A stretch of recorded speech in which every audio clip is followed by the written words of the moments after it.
It's been stated before. It's been said many times and talked about since the release. Majora's Mask is a dark game. It's the darkest one I've ever played, and why I was inspired to create this series of videos. But we all know that its atmosphere, theme of impending doom, and moody visuals make this game unnerving and distressing. What I want to instead focus on is certain areas that don't get as much attention, and are still out of place for a family-oriented game. One of the more interesting ones that I've found is how a drink in the game is a clear parallel to alcohol and a powerful means for certain storytelling aspects. To begin, it is clear that the Chateau Romani beverage introduced in this game is alcoholic. The only place the player is able to get this drink is in a place called Latte, a milk bar located in East Clocktown. Link can only get inside while wearing Romani's mask. Owning this mask is an indication to others that someone thinks of Link as an adult, proven many times throughout the story. Examples include the description of the mask, its gossip stone hint, the response from the bomber kids while wearing the mask, and Cremia's dialogue upon giving it to you.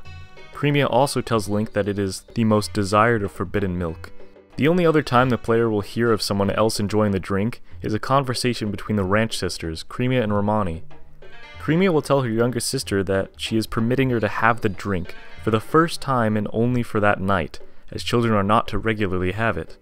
She states that she thinks of Romani as an adult, but there's an interesting and popular theory that she's just giving her sister the beverage as a way to dull her senses, so she won't feel anything when the incoming apocalypse hits. Now that it's been established that the drink is alcoholic, there's a character I'd like to focus on named Gorman, a circus troupe leader preparing to perform for the carnival's show. Gorman can be seen at the milk bar from 10 p.m. until closing on the first night. The character will be moving erratically in his seat, occasionally banging his fist on the counter. If spoken to, he will question the player if it is possible for someone to become tipsy from drinking milk. While not directly stated to be Chateau Romani, one can assume that's what it is, as regular milk is never stated in the game to be something for adults only. His dialogue will also appear to be unconventionally organized, but only when you talk to him at this time, implying he is having difficulty with his speech and slurring his words at this moment. Clear indicators that a person is drunk. If spoken to again, he will tell Link of his regret of a career choice and anger at himself for becoming a failure, revealing the reason he is so distraught and unpredictable in his movements at the time.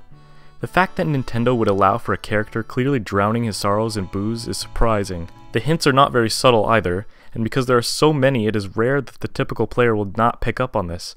Resorting to drinking instead of solving one's problems is unhealthy, and I think it's brilliant to have this sort of thing to teach children the dangers of it. I just find it surprising that this is allowed in an E-rated game by the USRB. I should also mention that the 3DS version of this game, while rated E10+, expands on this theme by including an additional quest not seen in the original. Gorman will actually be ill in bed the next day following the night at the bar, and will request Link to retrieve a concoction from his brothers that will cure him of his sickness. It is now made even more obvious that Gorman was drunk that night, considering he is now hungover, and furthering proof that this game touches on a wide variety of mature themes. With all this established, it is very interesting to note that Link is actually able to drink Chateau Romani in the game.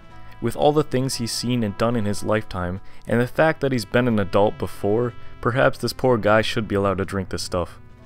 The drink itself should be highly sought after, even if it is a fairly large amount of rupees. 200, because it grants Link unlimited magic use for the rest of the 3-day cycle he's in. It even removes the curse placed on him when Link runs into a blue bubble enemy, which would normally inhibit him from using his sword. The unlimited magic meter is incredibly helpful for many players, and they will not have to go searching for magic jars when they run out. Why does an alcoholic beverage give Link this ability?